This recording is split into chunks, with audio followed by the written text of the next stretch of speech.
I see your point. You know, I agree that the claim that life begins at the moment of conception is a more logically, propositionally consistent position.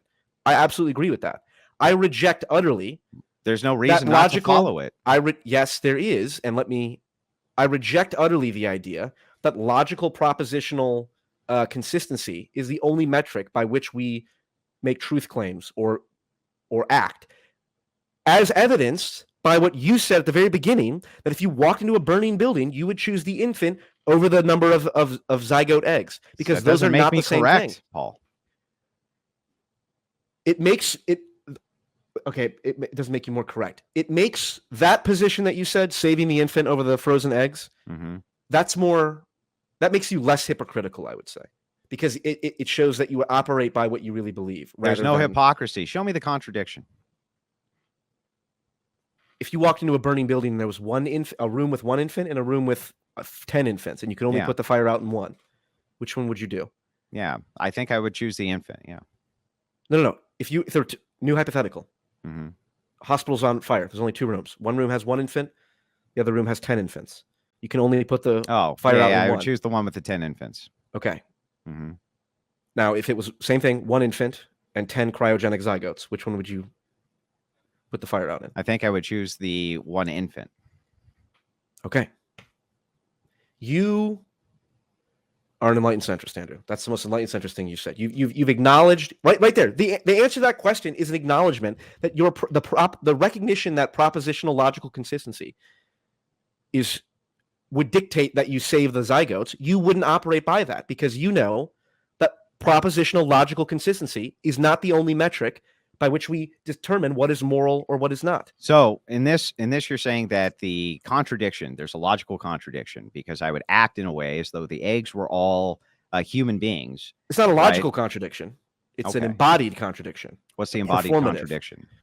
You would act in a way that is not commensurate with your logical propositional world. Right. But so the distinction here is that I'll readily admit that there can be intuitions that I have that I will say are intuitive to me that I may act on from an intuitive standpoint, which I know are wrong. Do you understand the distinction? So if you know they're wrong, why do you continue to answer the question in the way that you do? Because I'm trying to be honest.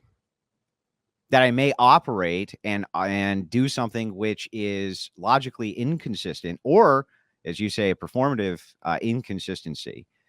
Based on intuition, even knowing that could be wrong. What I'm kind of broadly pointing out is this problem which arises in phenomenal conservatism of just operating off of intuition.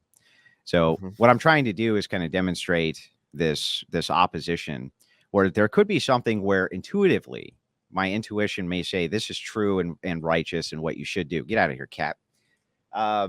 Nice. But I could be completely and totally incorrect based on intuition. Now, if you were to ask me this hypothetical in reverse, how would you, which way would you actually do it? Would you move with intuition, or would you err with logic? I would always use the erring of logic. So if I had to choose within the confines of a hypothetical, if it wasn't just us having the conversation and we were trying to logically deduce this, I'd always pick the cryogenic eggs, or I'd always pick the most amount of kids, et cetera, et cetera, et cetera. But for the purpose of this, I want to kind of demonstrate how your intuitions can be your own worst nightmare when you're pushing them against your own logical consistency. Or your intuitions are wiser than your logical consistency, because I would argue, and I think most people, if they were being honest, would agree that the right thing to do would be to save the 1 infant in a burning building instead of the 10 frozen eggs. That doesn't mean that they're right. Well, I suppose we don't know in the final analysis until St. Peter judges us.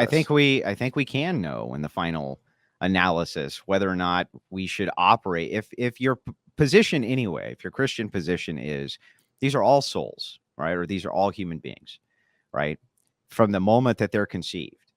If this is the position, then I think that you would operate from that framework and say that you're going to save as many of these people as you can. This is your duty. And remember that we value duty. Christian ethics values duties far more than we value utility. So consequences are not our primary motivator, but duty is our primary motivator. Okay. Well, as you and I both know, and as I have stated repeatedly, and as I'm sure you have as well, each of us finds the other person's position to some degree to be utterly backwards and disgustingly degenerate. But your honesty, at least from my perspective, is one of the reasons why I tolerate you, so to speak, is because exactly that. You would say, even though there's this logical propositional consistency here, Mhm. I cannot deny that in practice it would play out differently.